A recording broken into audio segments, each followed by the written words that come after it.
segundos.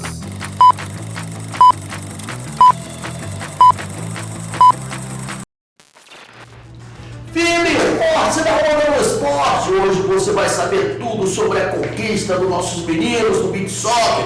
Fomos heptacampeão do mundo, 7 vezes, meu irmão. O Botafogo que sapecou 4 do Internacional, foi piedoso no Internacional, no Engenhão. O Flamengo que teve uma vitória magra, mas valeu os 3 pontos e é o vice-líder do Brasileirão. O Vasco que agora está em crise, demitiu o seu diretor de futebol, os torcedores invadiram lá o Galeão na chegada da delegação, e o Fluminense que estava muito bem, mas acabou permitida a virada no Galo, Carijó, as Alteronas perdeu mais uma, mas vai jogar agora pela Sul-Americana. Tudo isso você vai curtir dentro de instantes aqui no Momento do Esporte, que está começando, é claro.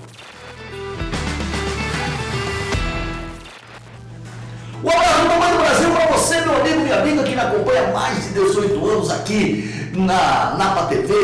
No Momento do Esporte foram 18 anos na CNT, 7 anos na Bandeirantes, 7 anos na Record, 4 anos na Rede Caracol de Comunicações dos países sul-americanos. Agora estamos aqui na Napa TV e também na TV de minha cidade, do Brasil e no mundo, dando alegria para você, falando sobre futebol com credibilidade acima de tudo. Hoje o programa está recheado, hoje segunda-feira, muitas notícias, e nós vamos falar de coisa alegre, de coisa maravilhosa, né? A vitória dos nossos meninos do beach soccer lá no sul da África, mais uma conquista brilhante da seleção brasileira de beach soccer, foi heptacampeã do mundo 7 vezes. Bota mais uma estrelinha aqui em cima, meu irmão, com os gols de Lucão, Rodrigo 2 vezes e o Catarino, e conquistou pela 2ª vez consecutiva, né? Ou seja, foi bicampeão, 7 títulos, né? Colocou o Brasil lá no alto patamar. Queria também parabenizar não só os jogadores, como a comissão técnica, né? O treinador que fez um trabalho, está fazendo um trabalho maravilhoso. O jogo foi lá em Cheche, no leste da África, né? A seleção dominou os bielorrussos, né? Os caras quase cumpriram, hein? A coisa ficou feia. O Brasil meteu 3, ficou 3-1, os caras empataram e já no finalzinho o Brasil conseguiu um gol ontológico, né? Do Catarino, eu vou te contar, parece vinho, quanto mais velho melhor, né? Catarino tem 7 mundiais, não é brincadeira não. Esse cara vai ficar na história do beach soccer, né? E esse mundial que é organizado pela FIFA, né? A FIFA passou a organizar o mundial a partir de 2005. Né? A seleção brasileira foi campeã em 2006, 2007, 2008, 2009, 2017, 2024 e agora 2025. Ou seja, 24, 25, 2 vezes mais na contagem geral, 7 títulos. Obrigado, meninos. Obrigado. Vocês dignificaram o esporte, o futebol, o beach soccer. O beach soccer é um dos esportes mais badalados, né? E claro, aqui no Brasil tem tudo para a nossa seleção vencer sempre, porque é um país que tem muitas praias, né? Onde se pratica o beach soccer. Então a rapaziada deu um show de bola, muita determinação, comandada pelo Marco Otário, técnico competente, e agora rumo ao 8º título. A coisa não pode parar não. Queria também fazer um agradecimento todo especial à CBF. Quando ele tem que dar paulada, ele dá paulada, mas na hora de elogiar, tem que elogiar. O apoio que a CBF deu, esses garotos não deixou faltar nada, né? A comissão técnica, a seleção de modo geral. E quando se faz um trabalho organizado, é isso aí. O resultado são as conquistas, né? Brasil aí, 7 vezes campeão do mundo do beach soccer. O beach soccer, aliás, é um esporte que eu conheço muito bem, fui diretor de beach soccer lá do Clube de Regatas do Flamengo, também ganhamos muitas partidas, muitos torneios, e isso eu posso falar até com muita propriedade, inclusive conheço a maioria dessa rapaziada aí, inclusive o Catarino, né? O Flamengo jogou muito contra o Vasco, ídolo do Vasco, o Catarino. Bom, saindo do beach soccer, vamos falar agora de Campeonato Brasileiro. Antes queria mandar mais uma vez um abraço lá para Santarém, meu amigo Guimarães, grande Guima, né? Os seus filhos, o Emanuel e a Emanuela, que curtem o nosso programa lá em Santarém. Ele está lá também trabalhando na rádio Uirapuru, 53.5. Abraço, Guimarães. Continue aí firme e forte, né? Você sabe que a audiência não se compra, a audiência se conquista. E você que não é inscrito no nosso canal, inscreva-se no nosso canal. Inscreva-se agora no nosso canal, dê o seu joinha. Olha, esse é o canal secundário da Napa TV, é o canal do Momento do Esporte. Então é só se inscrever. Está ali na telinha, ó. Daniel não perde tempo. Momento do Esporte, traço Mapa TV. É muito importante você se inscrever. A gente passa pela rua, eu, o Eros, né? O Eros, Love, o Tony de Luque. As pessoas, olha, poxa, parabéns, o trabalho de vocês está maravilhoso agora também com a TV Universidade e tal. Mas não adianta, irmão. Inscreva-se no nosso canal, dê o seu joinha, fale do nosso trabalho. Pode criticar, não tem problema não. Nós estamos aqui para isso mesmo. Quando a crítica é construtiva, a gente aceita. E quando não é, também a gente aceita para poder melhorar o nosso trabalho. Agora sim, vamos falar do Campeonato Brasileiro. Tivemos uma rodada muito importante nesse final de semana. Foi a 8ª rodada, com os seguintes resultados. Anota aí, vou falar bem devagar para você anotar com tranquilidade. Você que dormiu, não viu o resultado do seu time, não sabe a posição do seu time está, agora você vai ficar atualizado. No sábado tivemos a goleada do Fortaleza em cima do Juventude, 5-0, que originou a demissão do treinador do Juventude. O Mirassol venceu o Corinthians de virada, 2-1, uma marmota, uma palhaçada do Mendes, pai, foi querer bater um pênalti de cavadinha, né? Perdeu, o Corinthians perdeu, e mesmo assim o Corinthians fez 1-0 com o Kaká, e depois, olha, já falei, esse time do Mirassol não veio para brincar não. Não veio para entrar no ano e sair no mesmo ano. Está muito bem esse time, né? Tem um jogador lá que foi do Flamengo, que é o Gabriel, que está jogando barbaridade. Tem o Requingue do lado direito, o Reinaldo do lado esquerdo. Esse time está arrumadinho. Portanto, Mirassol 2, Corinthians 1. O Grêmio empatou com o Bragantino por 1-1, estava ganhando, permitiu o empate, né? O Vitória venceu o Vasco de virada. Hoje um dia vai ser todo para falar de Vasco, né? O que aconteceu, os jogadores foram ovacionados, aliás, foram criticados na chegada, né? Foram vaiados, teve quebra-quebra, né? A gente vai saber tudo com detalhe. O Vasco demitiu o seu diretor de futebol. Não sai daí não, você vai saber. Hoje o Cristiano, o Vasco está quente, hein? E o Flamengo venceu o Bahia no Maracanã 1-0. Maracanã, casa cheia, 62 mil pagantes. No domingo tivemos o Sport sendo goleado pelo Cruzeiro, 4-0.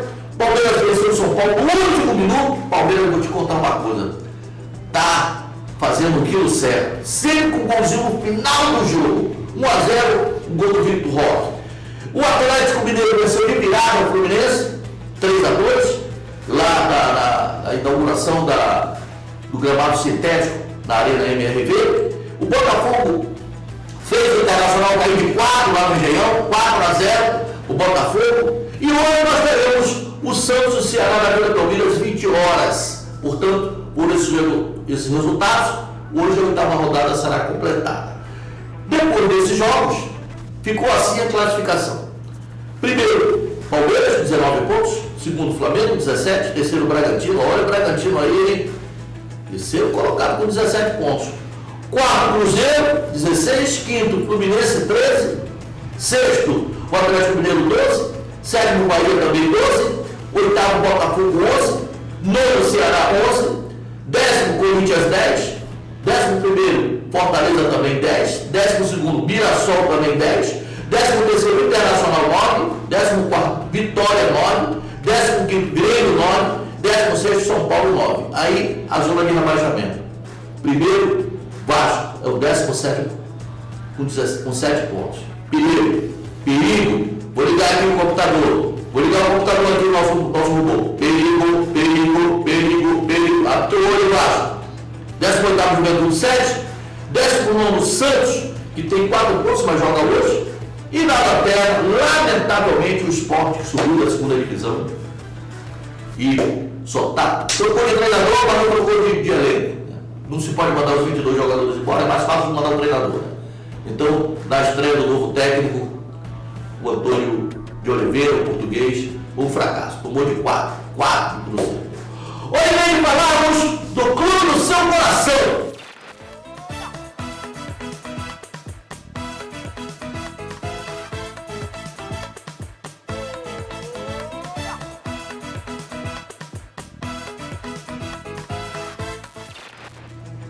E eu começo falando, sabe quem? Do Machão da Gama, dos Gigantes da Colina, o Vasco, que vai muito mal no campeonato. Vai muito mal no campeonato, pode ser eliminado da Sul-Americana, mas nós vamos por etapa, né? Vamos começar falando sobre a chegada da delegação no aeroporto. Olha, foi o Deus que sacuda, foi o quebra-quebra, os torcedores revoltados com a atual campanha do Vasco, que não era para ser de forma diferente. Só não concordo com violência. Eu acho que o maior protesto do torcedor é não indo aos jogos. Esse é o protesto, porque o Vasco precisa do torcedor, precisa do comparecimento dos torcedores para cumprir os compromissos, né? Mas olha, a coisa lá realmente está muito desorganizada. E na calada da noite do domingo, o Vasco demitiu o seu diretor de futebol, o Marcelo Santana. E está pensando grande, está pensando aí em trazer o Rodrigo Caetano. Sabe quando é que o Vasco vai trazer o Rodrigo Caetano? Do dia que o Sargento Garcia conseguir prender o Zorro ou a galinha criar leite. O Vasco não tem o nível furado. Como é que vai contratar o Rodrigo Caetano, que é o diretor de futebol da CBF? Aí eles estão falando, mas se o Edinaldo Rodrigues for punido, se afastar, meu amigo, mesmo se afastando, só se, com todo o respeito que eu tenho à instituição Vasco da Gama, só se o Rodrigo Caetano fosse louco marido, tá? Porque o Vasco está vivendo o pior momento da sua existência. Não tem organização. O Fernando Diniz vai encarar um tremendo rabo de foguete, né? Pega um time aí que não vence há muito tempo. O Vasco fez um jogo horroroso, mas horroroso, contra o Vitória, né? E eu vou te contar uma coisa: se alguém não tomar providência, eu não sei o que pode acontecer com o Vasco. Sinceramente, eu não sei, porque o time está muito mal, mas com xingamentos, protestos, confusão, rabo de arraia, me disse. Agora, eu acho que não é só a contratação do Fernando Diniz que vai resolver o problema do Vasco, não. Eu vou repetir aqui a frase do saudoso técnico Otto Glória: não se faz omelete sem ovos. Não adianta tirar técnico, botar técnico e dirigir, administrar um clube da grandeza do Vasco da forma que o Pedrinho está administrando, com amizade.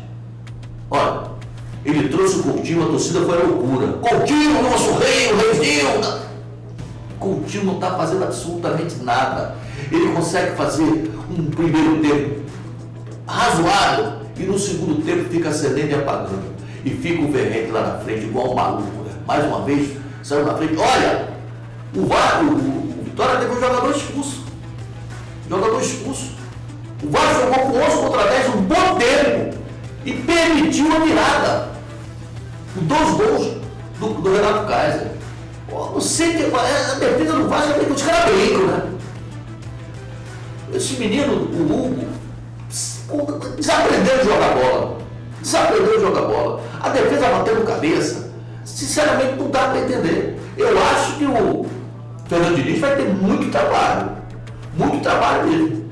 Agora o time vai jogar fora de casa, amanhã, no estádio Fortaleza, às 21 horas, né? E é um jogo contra o Lanús. O Lanús é o primeiro, com 8 pontos. E na Sul-Americana, só o primeiro se classifica. Então a situação está realmente muito difícil. Eu repito, não vai ser a demissão do diretor de futebol que vai resolver o problema do Vasco. Muita coisa terá que ser feita. E já estão pensando até que os jogadores não estão com cabeça boa e tal, que vai ter que contratar um psicólogo para tentar fazer a cabeça, porque o time treina maravilhosamente bem. Mas olha, segundo o Didi, treino, jogo é jogo. Né? O Vasco tem até alguns jogadores bons, mas não é o suficiente para encarar essa maratona do futebol brasileiro. São 38 rodadas, estamos apenas na 8ª rodada, mas se você começa a perder no início, depois para recuperar esses pontos, realmente fica muito difícil. Né? Vou desejar toda a sorte do mundo, sinceramente, de coração. Né? Eu tenho muitos amigos vascaínos, né? Entre eles o nosso deputado Renato Machado, que está muito triste com a situação atual do Vasco, e eu desejo de coração que o Vasco dê a volta por cima. Né? Agora, repito, torcedor vascaíno, não é com agressão, não é com xingamento que você vai tentar que o Vasco dê a volta por cima. Não vai ser dessa forma. Quer protestar? Não vai ao estádio. Deixa os caras jogarem lá. Até que eles consigam resultados bons, aí vocês voltam ao estádio. Agora, xingando os jogadores, fica até mais difícil, porque os jogadores ficam constrangidos, né?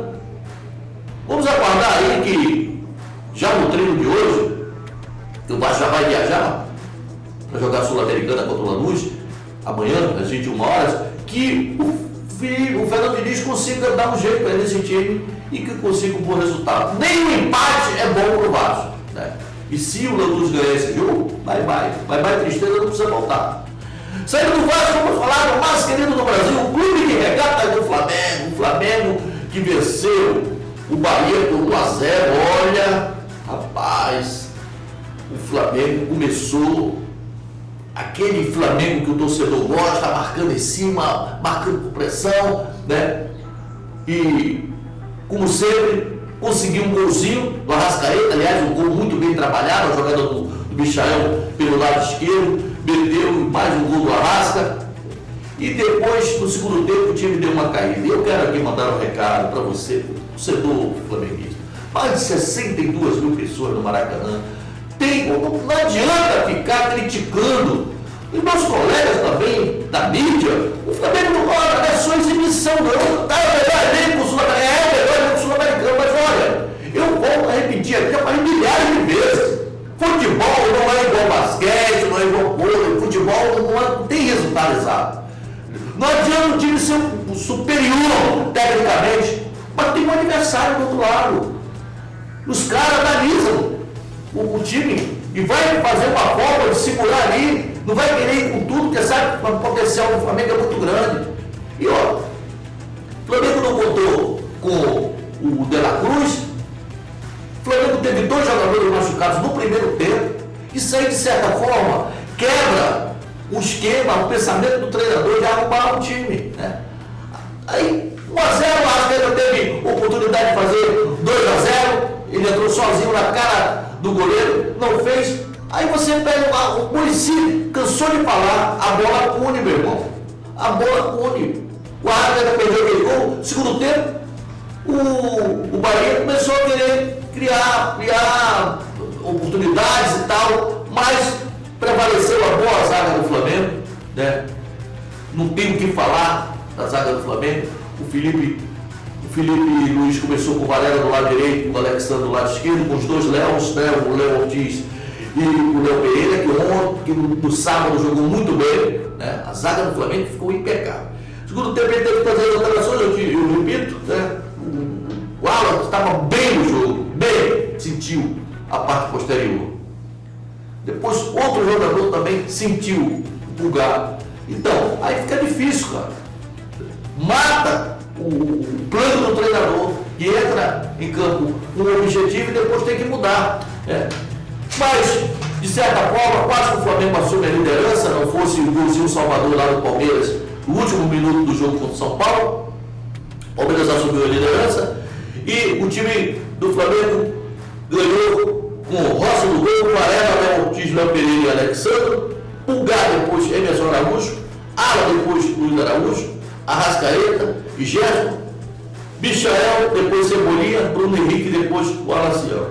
O time volta a jogar contra a LDU nesta quinta-feira no Maracanã. Aliás, eu queria falar sobre esse jogo, né, de quinta-feira no Maracanã, porque agora sim é hora do torcedor rubro-negro mostrar que realmente é um torcedor apaixonado. A LDU é a primeira colocada do grupo com 8 pontos. O segundo é o Central Córdoba também com 8, o Flamengo é o terceiro. Se o Flamengo vencer a LDU, vai para 8. Aí o Flamengo, de repente, pode os 3 ficarem com a mesma pontuação e vai prevalecer o saldo de gols. O Flamengo já ganha, vai ganhar muito mais, não vai dar goleada da LDU, que é um time bom, mas o último jogo, que também vai ser aqui, o Flamengo tem condições de fazer o placar e de repente até ser o primeiro do grupo. Então, torcedor rubro-negro, recadinho, o jogo é quinta-feira, 21 horas no Maracanã. Vamos ao Maracanã, vamos lotar o Maracanã, mostrar que o Flamengo é a maior torcida do Brasil e eu acho que talvez do mundo. Vamos comparecer no Maracanã. O Flamengo precisa passar para a segunda fase, porque o show não para. Acabou a Libertadores, já vem brasileiro novamente, é um clássico contra o Botafogo, então vamos no Maracanã, quinta-feira, toda a torcida. Eu vou falar mais sobre esse jogo no nosso programa de quarta-feira, beleza? Agora sim, vamos falar, sabe de quem? Sabe de quem? Do tricolor das Laranjeiras. Bota o escudo do Fluminense aí, Daniel. Torcedor do Fluminense, mesmo triste com o resultado do jogo de ontem, o Fluminense tinha tudo, mas tudo para vencer o Atlético Mineiro. A torcida atleticana, a torcida do Galo já estava gritando: time sem vergonha! Tipo, o Fluminense fez um primeiro tempo muito bom, né? Fez um primeiro tempo muito bom, saiu na frente, um golaço, mas eu vou te contar, não sei, sabe? Não sei o que passa na cabeça dos jogadores. Eu acho que as substituições do Renato não surtiram efeito. Já as substituições feitas pelo técnico Cuca do Atlético Mineiro surtiram efeito. Aí o Fluminense fez 1-0, empatou, depois passou. Olha, tava empate até. Todo mundo já pensava que o jogo ia terminar no empate. Aí no último minuto sai o gol. De quem? Ex-jogador do Botafogo. Meu amigo, que coisa. Ex-jogador do Botafogo, o Júnior. O Júnior, que estava sendo pouco aproveitado no Atlético Mineiro. Há coisas que também só acontecem ao Fluminense. Agora, no segundo tempo, o Fluminense caiu em produção. E eu fico assim me perguntando, por quê? Se o Renato Gaúcho poupou 100% dos jogadores. E sequer quis colocar o Ganso, porque era grama sintética, até foi legal. Foi até uma atitude digna para preservar o patrimônio do Fluminense, que é o Ganso. Mas, infelizmente, o Fluminense não conseguiu sequer um empate. O empate já era um bom resultado. Já dava uma posição a mais para o Fluminense e permitiu a virada do Galo Carijó. Agora, eu vou te contar uma coisa, o torcedor é brincadeira. Torcedor do Galo gritando, time sem vergonha, quando o Galo empatou. Aí depois virou. Como é que pode uma coisa dessa? E olha, o Fábio ainda fez defesas sensacionais, defesas maravilhosas, e o gol saiu na cobrança de escanteio. A defesa do Fluminense vacilou. As pessoas falam muito do Thiago Silva, eu respeito demais o Thiago Silva, mas eu acho que tem determinados jogadores que quando chegam a uma certa idade, tem que optar. Eu pergunto a você, torcedor tricolor, que endeusa o Thiago Silva, você acha que ainda tem bola para mostrar? O time do Fluminense é um time já, sabe, com uma certa idade. Ontem o Renato colocou o Augusto, Renato Augusto, que não jogava há 200 anos, colocou ele no segundo tempo, de centroavante, tirou o Everaldo, porque o Fluminense, torcedor sabe, não está podendo contar com o campo, está machucado. O time jogou com Fábio Samuel Xavier, Thiago Silva, Fuentes, Martinelli, Bernal, depois Serra, Donato, depois Hércules, Arias, Everaldo, depois Renato Augusto e Canódio, depois Keno. Ele entrou mais uma vez no jogo. O Fluminense volta a jogar nesta quarta-feira no Maracanã contra o Once Caldas, pela Sul-Americana. E olha, mais uma vez também, da mesma forma que falei do Flamengo, vou falar aqui do torcedor tricolor. Não é porque o Fluminense perdeu no Campeonato Brasileiro e que o Fluminense está na quinta colocação com 12. Está bem! O Fluminense está bem no Campeonato Brasileiro, está ali no bolo. Que o torcedor vai deixar de comparecer ao Maracanã. É um jogo de vida ou morte para o Fluminense. Vou repetir. Na Sul-Americana é totalmente diferente da Libertadores. Só classifica o primeiro. A Libertadores classifica os 2 primeiros. A Sul-Americana só um. E o Once Caldas é o primeiro colocado com 9 pontos. O Fluminense é o segundo com 7. O Fluminense tinha tudo, mas tudo para estar encostado ali. O Renato se irou em colocar um time alternativo e acabou perdendo o jogo lá com a garotada mesclada. E agora vai ter que lutar aí para conseguir a sua classificação. Então eu quero fazer a convocação aqui de todo o torcedor tricolor, em especial meu amigo Medeiros, lá de São Gonçalo. Vamos falar, vamos incentivar o Fluminense precisa da torcida para ganhar esse time e subir, encostar ali no Once Caldas. É um jogo que vai realmente valer muito, mas muito para o Fluminense, né? Saindo do Fluminense, vamos fechar o programa falando do Botafogo nisso, Daniel. O Botafogo já está ali, o escudo do Botafogo, a estrela solitária. O Botafogo que não contou com alguns jogadores importantes para esse jogo de ontem contra o Internacional. Meteu 4-0, você já sabe, né? Agora, também queria dar os meus pêsames ao técnico do Internacional, né? Que poupou jogadores importantes, principalmente a cabeça pensante, que é o Alan Patrick, que sequer veio para o Rio, e outros jogadores. Aliás, também o Internacional tem muitos jogadores entregues ao departamento médico, jogadores importantes, lateral esquerdo, que é muito bom, era bem, os dois atacantes, né? O William Valência, que está machucado, o outro centroavante também está machucado, o Milton não veio, o outro zagueiro não veio, o lateral direito, e foram mais de 9 jogadores que não vieram. E o Roger Machado achou que com esse time misto ia ter o Botafogo. Apesar de que ficou elas por elas, porque o Botafogo também não contou com muitos jogadores importantes, principalmente só o termo de zaga, né? O Alexander e o Baixo que estão entregues ao departamento médico. Tem o Savarino também. E de última hora, desse monte de jogadores que o técnico Renato Paiva já não podia contar, ele perdeu o Mastrinho, que era o centroavante que ia jogar ao lado do Igor de Jesus. Então, o Botafogo conseguiu mostrar que aos poucos o técnico Renato Paiva vai arrumando esse time. O Jefinho conseguiu melhorar um pouquinho do seu rendimento. O meio de campo, que foi campeão da Libertadores e campeão brasileiro, o Marlon Freitas e o Grêmio jogaram uma bola redondinha, jogaram muito. O próprio Arthur desencabulou e, conclusão, Botafogo venceu o jogo. Gol do Igor de Jesus, 1-0, o Arthur fez 2-0, o Cuiabano está voando baixo. Olha, vou te contar uma coisa, hein? Aliás, o Cuiabano foi contratado para ser lateral esquerdo, mas eu obtive uma informação que, na verdade, ele é meio esquerdo, ele é atacante pelo lado esquerdo, e o Renato Paiva descobriu a posição dele. Ele não veio jogar de lateral esquerdo, mas o Renato Gaúcho, quando era técnico do Grêmio, botava também ele para jogar ali no setor. Cara, não é que está dando certo? Agora, sabe por que o futebol é a coisa mais bela e mais maravilhosa que existe no mundo? Porque nem sempre quem pressiona mais, quem fica ali em cima e tem as oportunidades, ganha o jogo. É o que eu queria falar para vocês. No primeiro tempo, o Internacional teve 68% de posse de bola, o Botafogo 2 vezes foi na frente e conseguiu o resultado que lhe era conveniente. E mais, eu queria falar também, vou repetir para falar dessa situação do Cuiabano, né?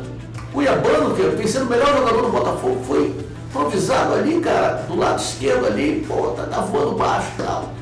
E infelizmente o Roger Machado não conseguiu, apesar de ter mandado no primeiro tempo, né? Tanto é que o melhor jogador do Botafogo no primeiro tempo foi o John, que fez defesas sensacionais, não conseguiu a vitória. Agora, meu amigo, quem fez os 4 gols e deu chocolate foi o Botafogo. Parabéns para o Botafogo, parabéns pela essa vitória maravilhosa. A torcida do Botafogo está com um sorriso de orelha a orelha. Agora vão virar a chave, vão voltar para a Libertadores. O Botafogo tem chance ainda, tem que chegar lá e comparecer no Engenhão. E agora estamos colocando o ponto final do programa, né? Você sabe que a audiência não se compra, a audiência se conquista. Meio de semana, Libertadores e Sul-Americana. E você que não é inscrito no nosso canal, inscreva-se no nosso canal. Eu vou repetir, muita gente me para no meio do caminho, eu, o Tony, o Luca, o Eros, que agora são os nossos parceiros aqui, através da TV Diversidade, e fala, olha, teu programa está espetacular, meu amigo, não adianta, você tem que se inscrever, inscreva-se no nosso canal, é o canal alternativo aqui da Napa TV. né? Eu, Napa TV, tracinho, aliás, Momento do Esporte, tracinho Napa TV. Momento do Esporte, tracinho Napa TV. A Dani já até colocou ali, ó. Ok? Estamos colocando o ponto final. Olha, quarta-feira estamos de volta, hein? Falando da rodada da Libertadores, da Sul-Americana e dando também uma pinceladinha sobre o Campeonato Brasileiro. Obrigado pela audiência. A audiência não se compra, a audiência se conquista. Até quarta, se Deus quiser.